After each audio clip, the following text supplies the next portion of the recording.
Welcome, everyone. I'm Margaret Scott. I'm with the New York University and the New York Southeast Asia Network.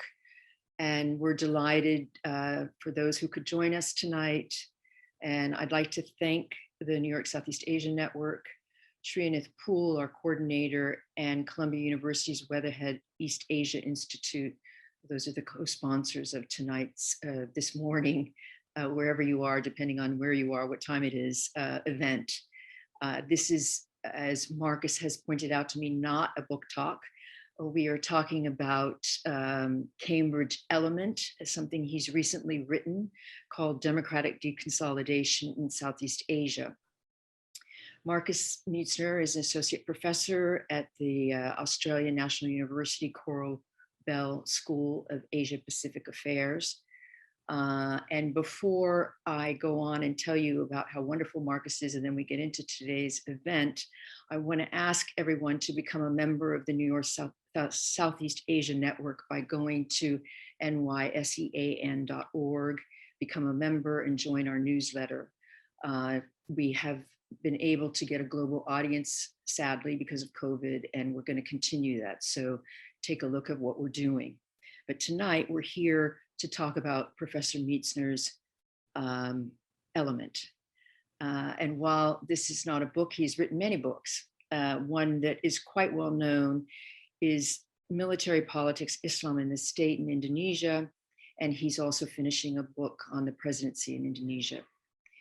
He's one of the best scholars on Indonesia in my book, and very generous with his time and his expertise. And I am one of many who have learned a great deal from him, and I'm forever grateful to him for many things, including doing this tonight. This conversation is perfect for Marcus to be the leader of, because it's placing Southeast Asia in an urgent global conversation about the decline of democracy, and not just its decline, but growing attacks on democracy all around the world. And Marcus was quick to see the importance of this, to investigate it. It's a lot of what he has to say is pre-pandemic. And the decline that he's charting began in the mid-2000s and also accelerated again in the 2010s. And Marcus, to start this conversation, I wonder, why did you decide to call it democratic deconsolidation rather than decline or regression?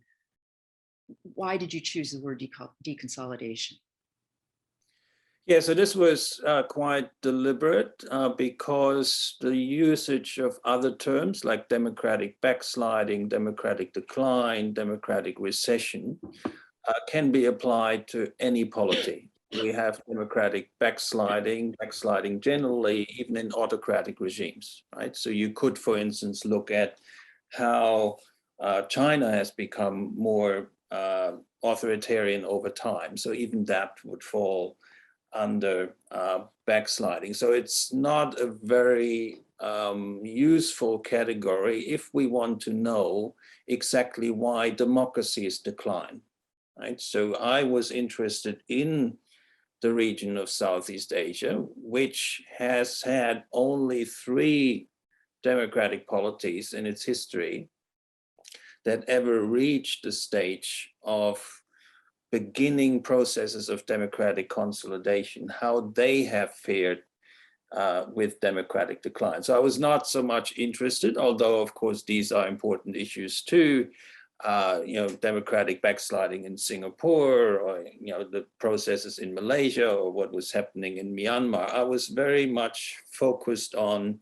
the 3 historic democracies in the region, and that's Indonesia, the Philippines, and Thailand. So I used a category, I used a criterion here, of continued ranking by Freedom House as free in their various histories as an indicator of processes of democratic consolidation. So that's the basis. That's the basis for choosing these 3 countries. And then I wanted to know what happens in countries that already started to become consolidated democracies when they decline? What are the drivers? What are the factors that lead to that process?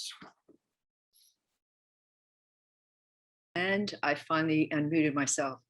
You found a very interesting dynamic, factors that exist and then get layered and influenced by other factors. And I wonder if we might go through just a little bit of those. But before we do so, I think it might be important for you to point out that in those three cases that had the most democratic evolution and some consolidation in Southeast Asia, none of them became liberal democracies, which is important, right, in then when they start deconsolidating, that they're in a kind of almost a weak position to figure out how to react to save the democratic institutions that were created.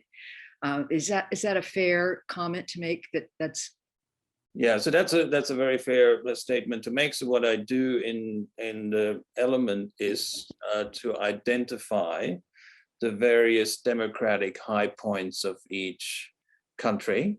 And that's for the Philippines, 1986 to 1990, for Thailand, 1998 to 2002, and for Indonesia, 2004 to 2008, roughly, right? So from there on, I identify how these countries declined from their democratic peaks. And that flows into my definition of democratic deconsolidation. And that goes further than sort of the fathers of democratic deconsolidation theory, Forer and Monk, who I think have a pretty vague definition of democratic deconsolidation. So my definition is a very simple one, but a more nuanced one, if you like, as well as Forer and Monk. And that is, if a country has reached any level of democratic deconsolidation in their history, and then begins to decline from that already achieved level,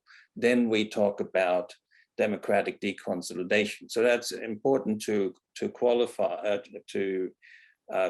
here, that deconsolidation does not mean that a country falls back into pre-democratic status, right? It's a frequent misunderstanding that we have consolidated democracies, and when they're deconsolidating, they're no longer democracies. That's not even what Forer and Monk mean, and that's certainly not what I mean. What I mean is a substantial loss of democratic substance after a process of reaching democratic peaks. And I just identified what these peaks were in the three countries. But as you said, none of the three countries ever reached full consolidation. Yeah, full consolidation would, by Linz and Stepan, mean sort of reaching that endpoint of a liberal democracy. None of them had, but they had started consolidation processes, unlike other countries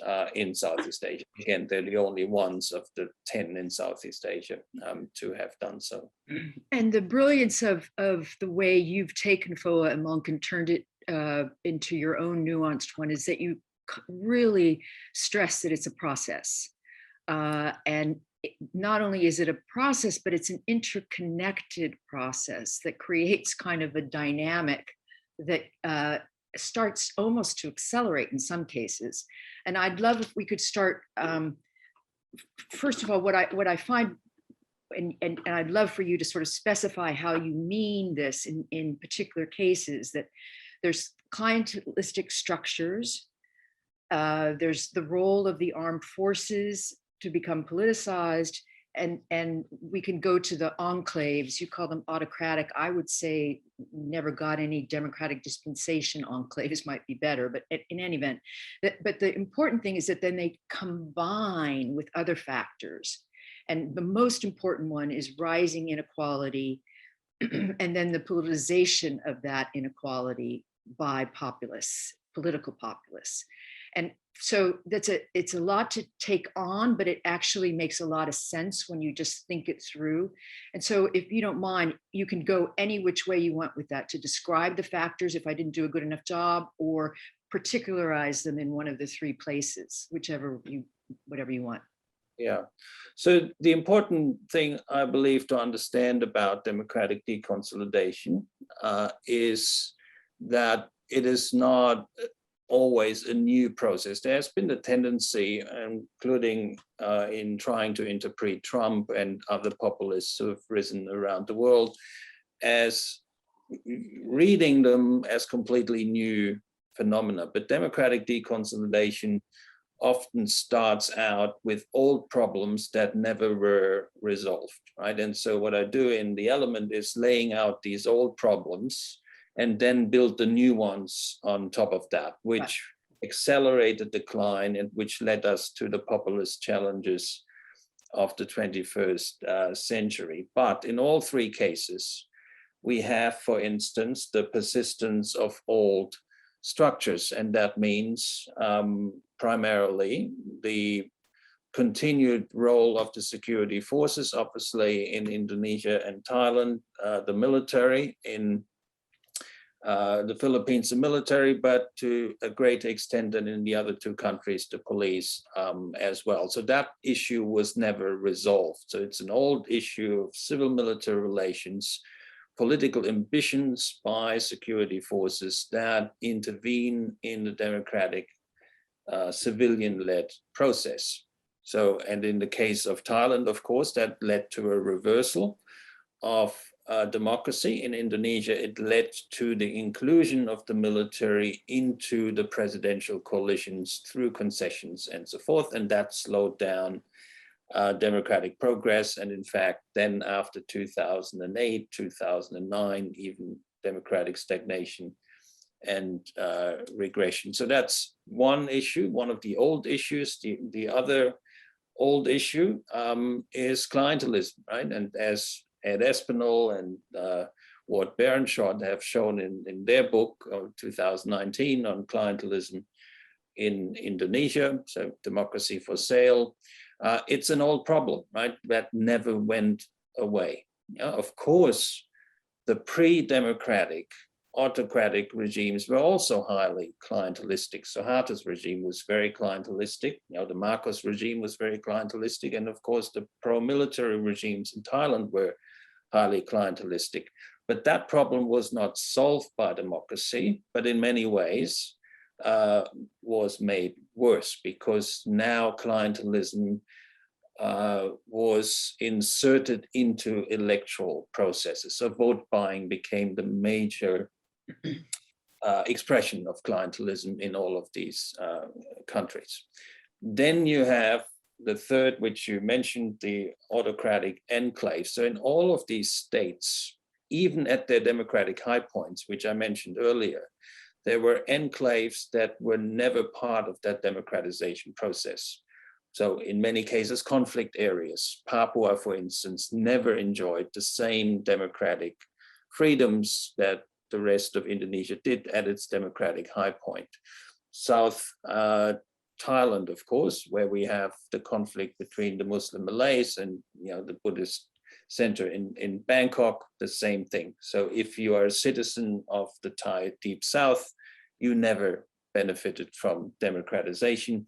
And the same to some extent is true to Mindanao in the Philippines. So all of these old problems of autocratization, military influence, violence against the population, that continued during periods of democratization, began to fester and then infected the rest of the society as well. So these are the old foundations, right? And then I build on top of that, and I'm sure we'll get into more detail in this. It's the failure of democracy to tackle inequality. And in fact, inequality became worse in many instances during democratization. Then the populist response to that, often by populists who claimed to be able to tackle inequality. That was their main theme. And then the counter response against populism, which we've seen in Thailand, which in most cases was anti-democratic and not liberal in nature. So again, it's a lot to take in as you indicate, but sort of my argument builds on old weaknesses and then identifies the time periods when new factors, structural factors, economic factors, class-based factors came in to make democratic deficiencies worse over time. So sorry. Yeah, I'm on.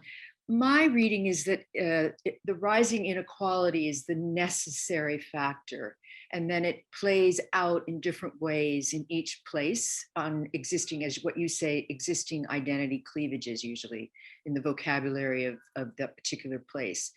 But the way the inequality affects the middle class and the emergence of what you consider to be a 21st century form of populism are the two sort of new and interesting ways that your argument develops and accurately really captures something that's important on the ground. Tell us about this 21st century populist, where because it has been men in your cases, where they came from and why, and how they used rising inequality, which was the overriding new factor in each place. Right, so it's important to remember that when we look at the onset of democratization in all of these three countries, there was the promise of ending deep injustices over inequality that were embedded in autocracy, right? Of course, the Marcos regime, of course, the Suharto regime, the military regimes in Thailand were deeply unequal, right? So inequality wasn't produced by democracy, but as democracy, then partly pushed by the middle class in the late 90s, in Philippines even earlier in the mid 80s, the part of the promise was that democracy would resolve that if only we bring in democracy, wealth would be spread more equally. If people had the vote, it would translate into better say in economic affairs and so forth. So the typical promise of democracy. Now, unsurprisingly, the economists would say, of course, that hasn't happened, right? So in many cases, inequality got worse. Even if you just take the Gini indicator, which is a very sort of rough indicator for inequality. Indonesia's inequality, for instance, was rising very substantively during democratization. So not only was inequality not resolved by democratization, it got worse. Thailand and the Philippines were already at a very high level, even of inequality as democracy began, and it then sort of bounced around a little. But that's the sort of income inequality indicator. The much more useful indicator for inequality is actually wealth inequality, and their inequality exploded during periods of democratic rule. So that was not resolved, and in fact it was made worse by democratic rulers. And we've seen it in other parts, of course, in the world as well. So this is the entry point for the populists, right? So this is where populists come in and say democracy has failed, inequality has gotten worse, and the populist normally says this is because of the corrupt elites. If we want to resolve this, we not only have to play around with the details of the system in which we are operating, we have to completely reshape it. And I, the populist, am the only one who can do that. And as you mentioned, and this is sort of the spice that comes into this specific version of 21st century populism, it becomes intertwined with racial, religious, class-based identity politics, right? So Trump very clearly playing the race card in a not very subtle way. And in Indonesia, Prabowo in his 2014 campaign, clearly targeting the Chinese dominance of the economy.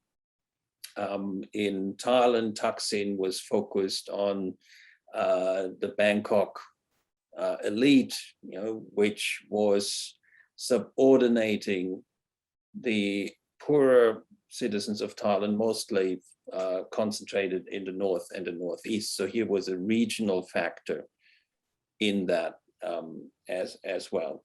So this is where, again, identity politics becomes part of all of this, and where classic populism is turned from something which was in the past basically the defense of the lower classes into something that blames a particular social, ethnic, religious group for the inequality that exists, and that therefore that group needs to be attacked in order to resolve it. And that's why 21st century populism is just so much more toxic than what we've seen with Perón in Argentina, or even I mean, Hugo Chavez was bad enough in Venezuela, and he's left a terrible legacy, but that was still a very classic sort of lower class populism, and that has now completely changed. And the middle class got drawn into this because it's no longer about just defending the lower classes against the upper classes. And the interesting thing, Duterte is a little bit different on this score, but you do point out that the irony, or I'm not sure it's an irony, there's a reason for it, that Thaksin and Prabowo are both really part of the oligarchy, and they presented themselves as the populist. And Trump certainly too is part of his appeal is that he is rich. Play out that role of populism, of how it's contradictory at times. It's kind of hard to believe that so much of the public would buy what these populists are selling, yet it seems to get a great deal of appeal. Yeah, and so this is where the anti-democratic and the anti-liberal element of populism becomes very clear, because the people who are trying to resolve the inequality issue are often the most absurd representations of that inequality. I mean, in the United States, it's hard to imagine a more ridiculous symbol for inequality than Trump, right? So you look at his taste in furniture and so forth. I mean, it is really hard to see how somebody like him could say, I'm defending the interests of the lower classes. And yet this is exactly what we've seen earlier than in the United States in Southeast Asia. So Thaksin, as a billionaire, comes in and tells the farmers in the North and the Northeast, I'm your man. And it works, right? And he gets a vast support by the poor of these two regions in Thailand, and that is enough for an electoral majority. And in Indonesia, we see Prabowo, who he's not a billionaire, but has a billionaire brother. He himself is worth about $200 million and so forth, also seen as part of the elite, the former son-in-law of Suharto and so forth. So the challenge against inequality comes out of the elite, with the argument that you need to have been part of the elite to understand how to overcome it. And of course, that was never really what they wanted. Trump never really wanted to favor the lower classes. He just wanted to establish a new elite in which he would be the power center. And that's what Thaksin did, and what Prabowo presumably also had in mind with his populist campaign. So this type of the populist, or the oligarchic populist, actually already tells us quite a lot about why the populist challenge was never a credible one in terms of correcting the deficiencies of democracy. Some people actually at the beginning believed that we need to correct the deficiencies of democracy, and the populists will help us to do so because they lay the finger into the open wounds of democracy. But with these oligarchs, and in the case of Prabowo, not only having a history as an oligarch, but also as a military officer involved in human rights violations, there was never really a chance for populism to become a pro-democratic force. Right? And so populism itself unfolded its illiberal potential, and even worse than and this is what I mentioned earlier, the response to these illiberal populists was even more illiberal than the populists themselves, right? So in the case of Thailand, of course, a military coup. And in the case of the Philippines, Duterte, who actually demonized the drug-taking lower classes and won a lot of support from the middle class on a very anti-drug user law and order campaign, which gets me to a question, because it's worked out quite differently, I think, in the Philippines and Indonesia, but this fight for the middle class. As inequality rose, many members of the middle class did become disillusioned with democracy. As you said, the promise of egalitarianism was hollow. Their ability to see benefits from this democratic dispensation are pretty narrow. But the Duterte positioning for electoral victory was very different from the Jokowi positioning for electoral victory. Can you talk about, in both cases, there's a growing illiberalism in the middle class, or at least disillusionment with democracy. So can you talk a little bit about how that works? Yeah. And first, it's important to recall that the middle class were an engine of democratization in all of the three countries, right? So Philippines in the mid-80s, Thailand in the early 90s, and then Indonesia in 1998. At the time, the major enemy of the middle class was the elite at the time, mostly military, or cronies of the incumbents, right? So the target at the time was, and the identification of the main obstacle for the growth of the middle class was the elite up there, right? So, and that needed to be removed, and that was done successfully. But even back then, there were a lot of authors from the left in particular who were very skeptical about ascribing any democratic function or ambition to the middle class. They said, well, the middle class is doing what's in their interest. And in this case, their interest was the removal of those elites that were obstacles to their ambitions. Now, fast forward 2 decades, we have democracy in charge, and the middle class is now identifying the democratic elites as their obstacles towards advancement, material advancement, economic advancement, political advancement. So their target has changed, right? So the ambition is still the same. They're looking out for what is impeding their progress.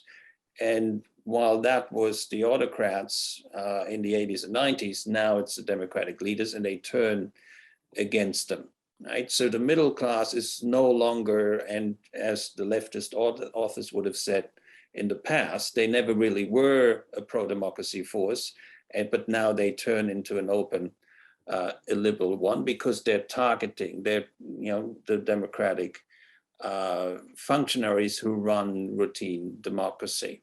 And that has to do with, and you mentioned that, the feeling in the middle class that their security is not guaranteed by the democratic rulers. There's all these threats from below. There's an ambitious lower class coming up that wants to penetrate the ranks of the middle class. The middle class feels threatened by that. So typical case, of course, in Thailand, where the Bangkok-based middle class felt hugely threatened by the farmers and other poor citizens in the north and the northeast. And that's why they aligned with the military to overthrow Thaksin.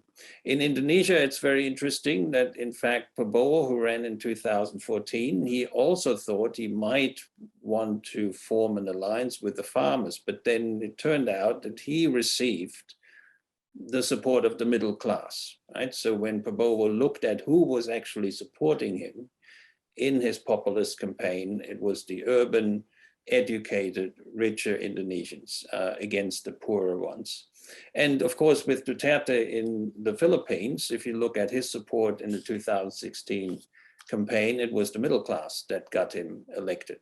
Big difference to Estrada in the late 90s, who was still a classic lower class populist. So here we now have 21st century populism driven by the middle class, and as I mentioned earlier, made worse by the fact that often they get then entangled in the cleavages of identity politics, right? And we've run surveys in Indonesia that intolerance is particularly stark, particularly high in the middle class, and so forth, and that is being challenged into populist campaigns as well. So overall, I think we can say that we need to revisit the status of the middle class. So in my view now, the middle class is neither democratic nor anti-democratic. It is simply focused on the enemy of the day.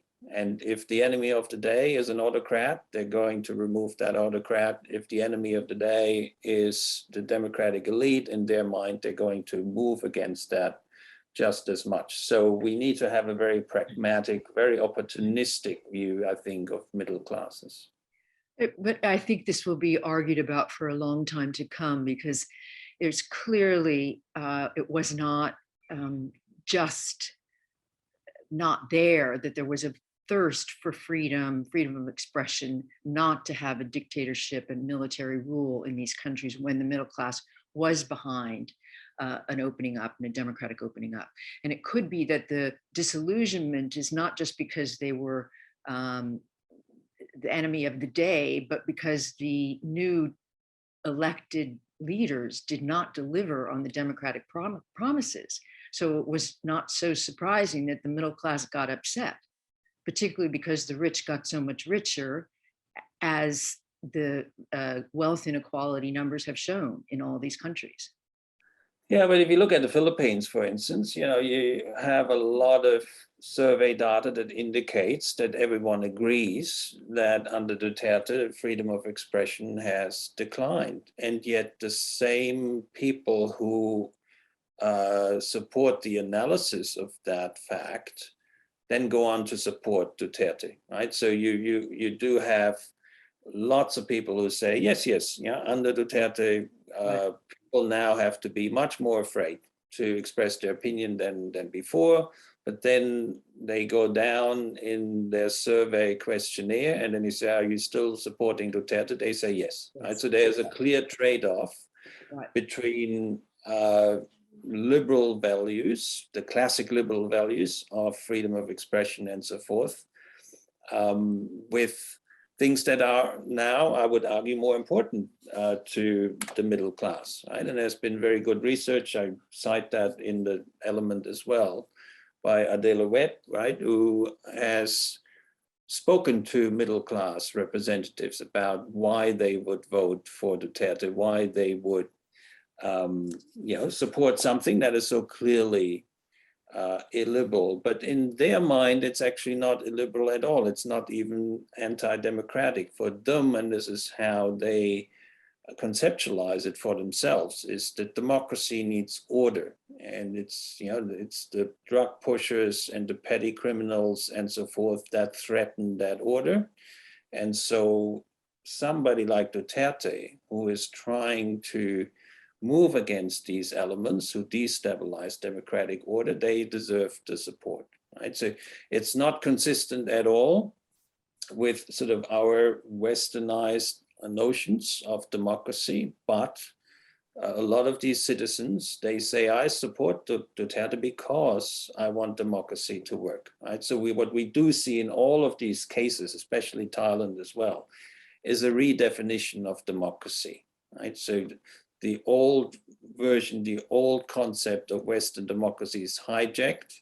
The term is being retained, but it's filled with very different content. And so not just in Southeast Asia. Not just in Southeast Asia. I mean, Trump, of course, thought he was the ultimate Democrat because he brought back the voices that were suppressed by the previous regime and so forth. But in Thailand, for instance, the way they reformed the political system after the last coup in 2014, where you basically have a fully appointed Senate and you have a manipulated parliament, and that then votes in the coup leader. as the new prime minister, that all in their thinking is fully consistent with democracy, understanding of democracy that protects its substance from the people who threaten its order and stability, right? So all of that language is now fully in the market. And I hope that you and others will continue trying to probe why illiberal values have gained such appeal in so many places. I think it's something that everyone needs to try to figure out why and what it means and what to do about it. And I just want to read towards the end, and then I have a couple questions.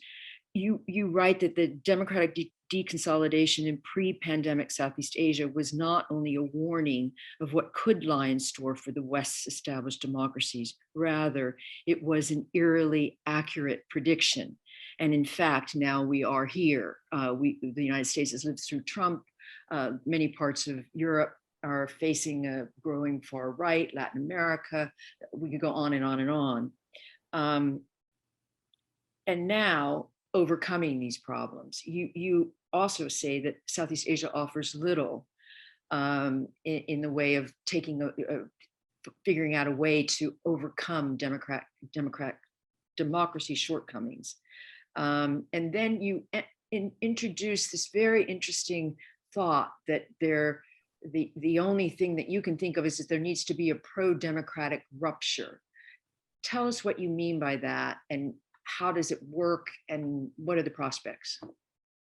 Yeah, so the obvious question, of course, for all of these cases is there a way out of deconsolidation? Is there a way to reverse that process? Is there a way to get back to these democratic high points? Because again, all of these three cases seem to be in a process of democratic consolidation that was progressing well at some stage in their history in the 80s, 90s, and 2000s. So how can we get back there? So there's two ways you could try to find some hope that a return to the democratic consolidation path is possible. The first one would be, of course, and that's the liberal response, right? So you put all your trust into the liberal resources that are still left even under democratic deconsolidation in all of these three countries. The students, the civil society, the media, and so forth. But in all of these three countries, I think it's pretty fair to say that the liberal margins are just that, they're margins, right? There's a lot of vocal opposition happening in all of these three countries, but numerically, probably they make up about 10% in each country. So they're not going to change electoral outcomes. They're not going to really make an imprint on changes in leadership. So my suspicion is that it would be a false hope to put our trust into these liberal minorities, that they somehow will be able to work their way to the top in the existing framework of political incumbency. What I then mean is by a democratic rupture is that you would essentially need the breakdown of the existing order for something new to emerge. And that is actually more likely in those countries that have seen a more intensive autocratization than those that still look pretty stable in terms of their residual democratic capacity. So concretely for our three cases, that means in the Philippines and Indonesia, democratic deconsolidation was gradual, slow, but substantive over time, right? And the formal skeleton of democracy still stands. Both of these two countries are still classified as electoral democracies, and that leads the majority of the population to believe that there's actually not really a problem, right? Satisfaction with democracy is very high in both countries if you ask the question in that way. Now, Thailand is a different case. Their democratic deconsolidation has actually led to a reversal of democracy, a full reversal. But it has also led to quite significant protest against that reversal in a way that we haven't seen really in Indonesia or the Philippines for some time. So quite ironically, I believe, if you look about, across the three countries that we see in Southeast Asia, Thailand arguably has the best chances for such democratic rupture, right? Where the student movement comes to the streets. We've seen it several times now. Yes, it is being repressed, but there's also counter pressure against it.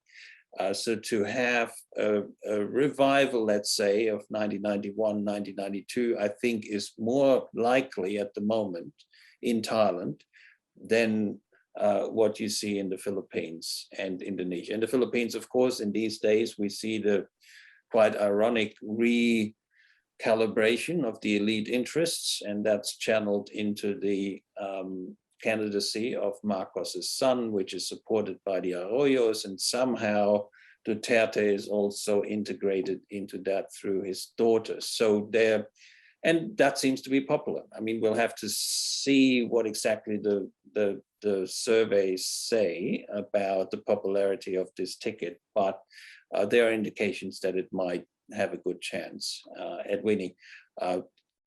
In that constellation, I don't really see much chance for democratic rupture. Indonesia as well. Again, Indonesians, if you ask them if they're happy with Jokowi. 70% of Indonesians say, yes, we like the president, what he's doing. We are happy with how democracy works. So there isn't much potential for this democratic rupture, right? For Thailand, again, it seems to be small at this point, but dissatisfaction, I believe, with the current government is sufficiently high for that to at least lead to the chance of such a rupture and then the rebuilding of a democratic order. But I have to say, again, this is just sort of my conceptual view. I'm not terribly optimistic for either of the three. Yeah, I want to open the floor up to questions. Please put questions in the Q&A. And here we have one from Eric White. Conceptually, how do you distinguish democratic rupture from democratic reform and democratic revolution? Well, I mean, revolution is a very big word, right? But essentially that's what democratic rupture means, right? You have something that is so strong in its impact on the existing order that the existing order collapses, that the leadership is being replaced, that the regime is being replaced, that new institutions are being put in place, and so forth. So essentially, to answer your question, democratic rupture is pretty similar to democratic revolution. The antipode to that is what you say is democratic reform, right? So democratic reform is a gradual approach, a reform of the existing system.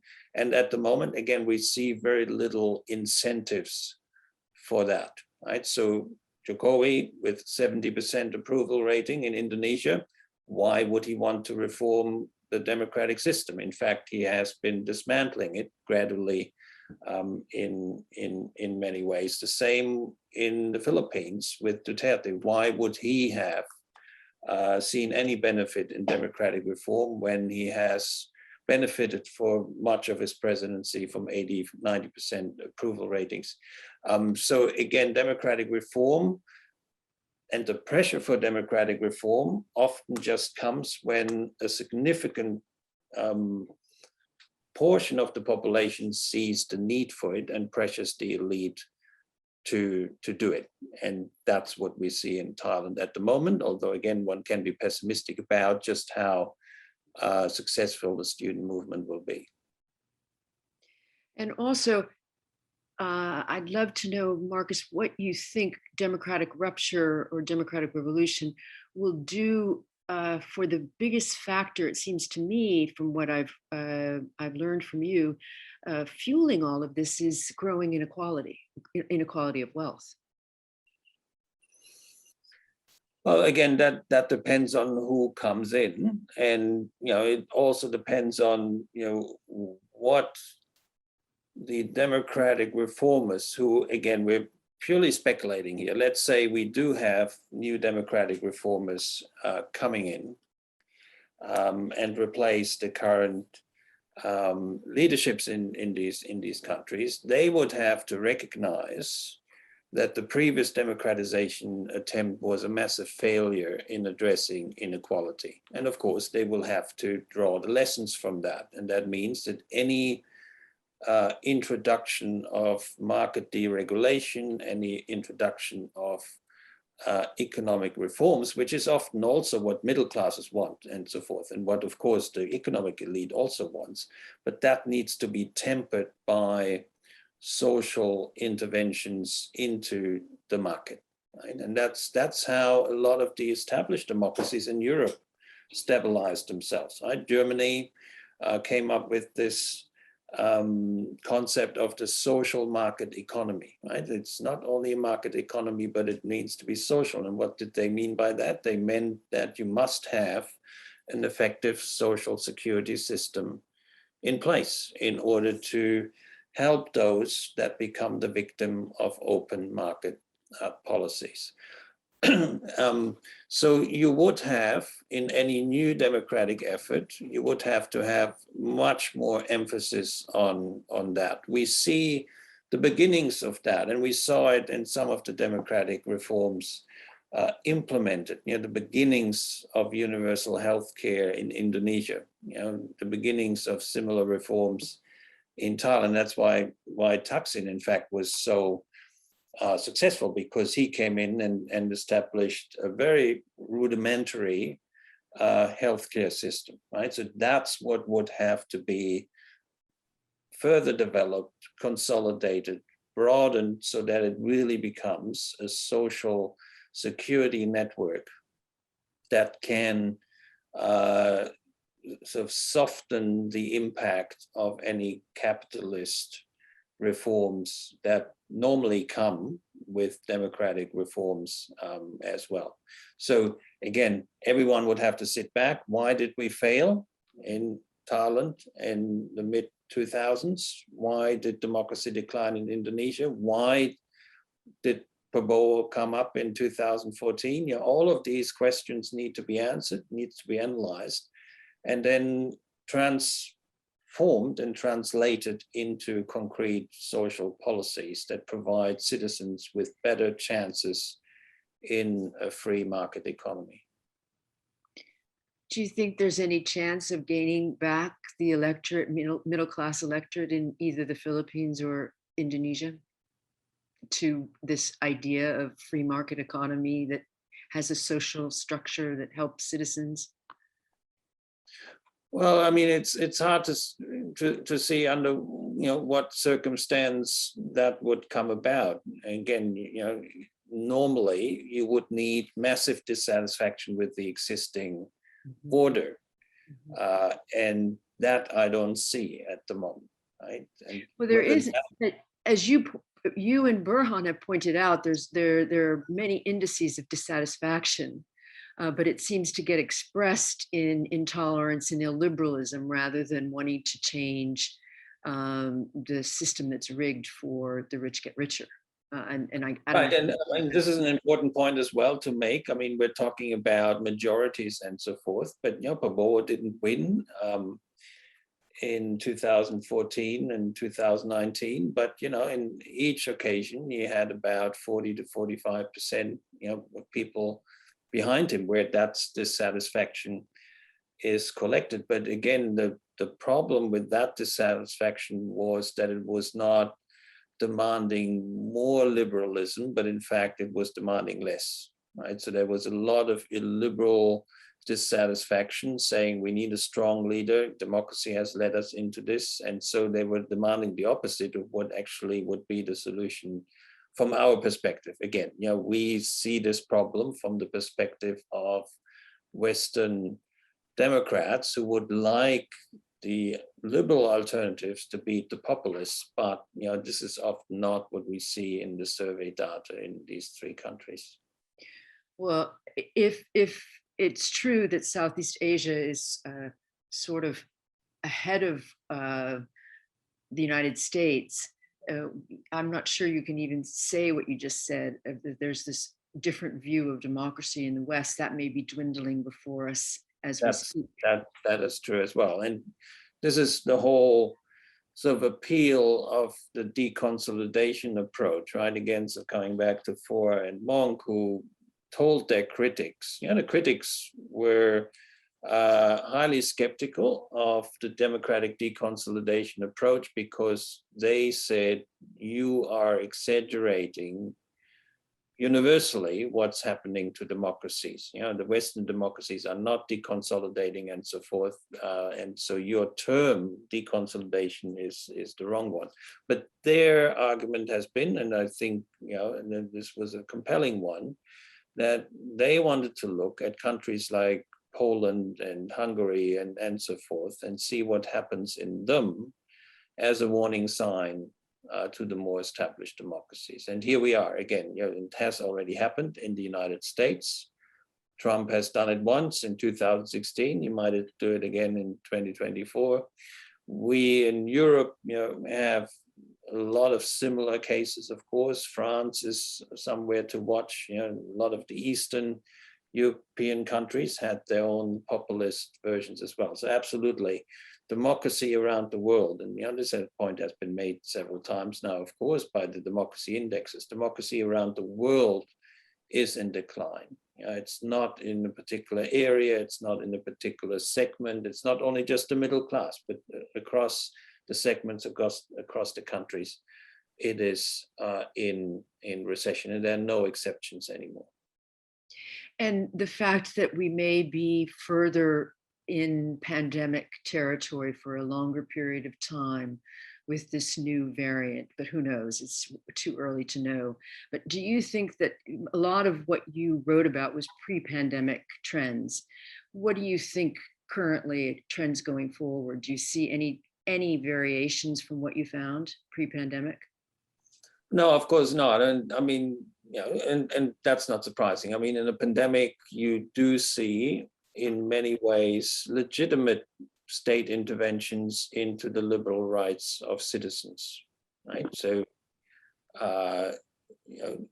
people were required to wear masks, and now we get to the discussion about vaccine mandates and so forth. And so you could come up with a quite compelling list of legitimate reasons why the state would limit the freedoms of its citizens. But that's exactly the kind of murkiness that then autocrats use to push their own interests. And that's what we've seen in all the three cases, of course. I briefly touch on that across the element, how the pro-military government in Thailand, how Duterte and how Jokowi have used the pandemic to consolidate their position by making the argument, of course, it's fully legitimate for the state to intervene in this way, but they were mixing it with their own political interests. Just some examples here, in Indonesia, we had a number of pretty dodgy laws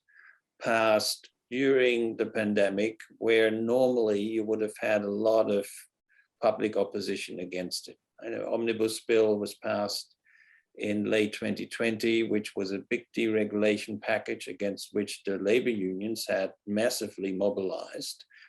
But the government said, sorry, because of the pandemic, you can't demonstrate, right? So we have to limit your right to demonstration. That was done pretty strictly, and so the controversial law was passed in Parliament. The same happened with the mining law that gave additional privileges to some of the coal miners that sit in government. All of that was happening under the protection umbrella, if you like, of pandemic regulations, right? So, and all of the global indicators show that democracy, of course, has further declined during the pandemic, as you would expect. So, no, I can't see any positives coming out of this pandemic for the quality of democracy. Have you noticed in your case studies or anywhere that the pandemic has also furthered the appeal of illiberal values or a turn towards non-democratic paths forward? Well, it's an interesting question, because there's been a challenge for opinion survey institutes to go to the field, right? And so in many cases, the cases I know well is of the Philippines and Indonesia, where we here at the ANU are very close to some of these survey institutes. They had to switch from a face-to-face methodology in many cases to phone interviews, right? And that makes your results almost incomparable over time. So we've seen a lot of fluctuation in the results. In Indonesia, it was quite significant to see that there was temporarily a decline in the support for democracy. But that could mean anything, right? It could mean that, you know, citizens were critical of the way democracy was handled during the pandemic, and they asked for a more liberal handling, but they could also be dissatisfied with what they view as a response that was too soft. And so I've become very skeptical, and there's a growing literature now on that.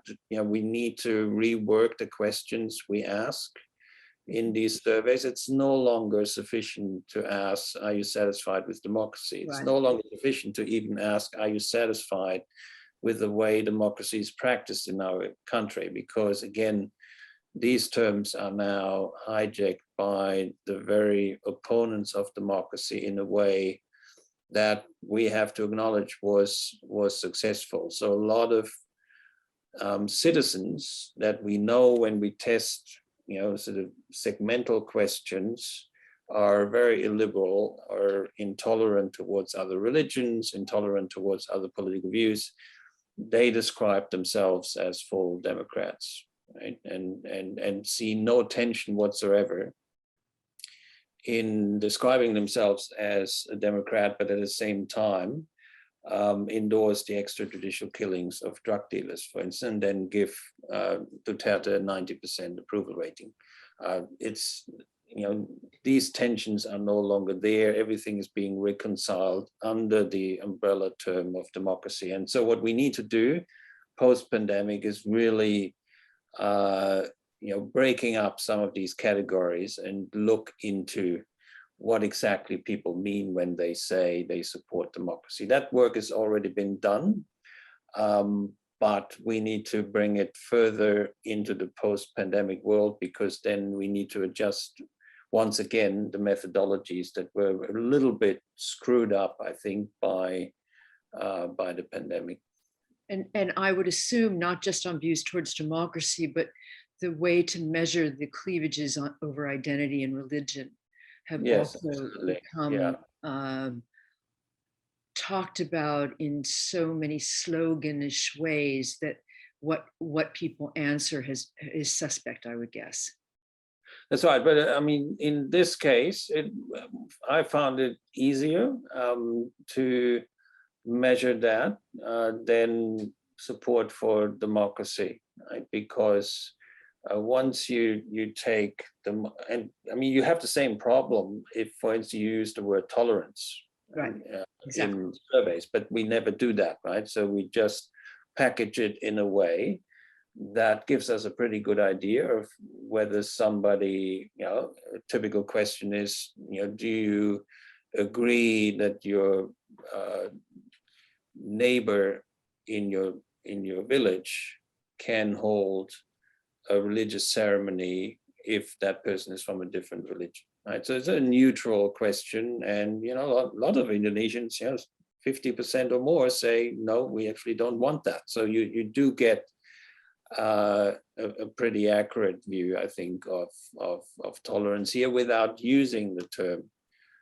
tolerance. And in the same way, we sort of have to declutter the surveys on democracy. Of course, there's always been this argument that, you know, we want to compare over time. And so this question about, do you support democracy as, you know, the best form of government, this has been asked for decades. And so you want to be able to trace changes over time. And that's a disincentive to just simply come up with new questions, right? But again, colleagues have already on top of that, and we have seen quite useful questions about, you know, autocratic alternatives, the benefits of having a strong leader and so forth. So there are ways of teasing that out, but the pandemic, yeah, through the changing methodologies has not been helpful. You have a long agenda, all scholars do, going forward, but this one particularly about democracy and what it means is very interesting. I look forward to seeing what you do with it, as I look forward to seeing your book on the presidency. And we've run out of time. And thank you, Marcus. I can't thank you enough for doing this. And congrats on the element. Thanks very much, and thanks for having me.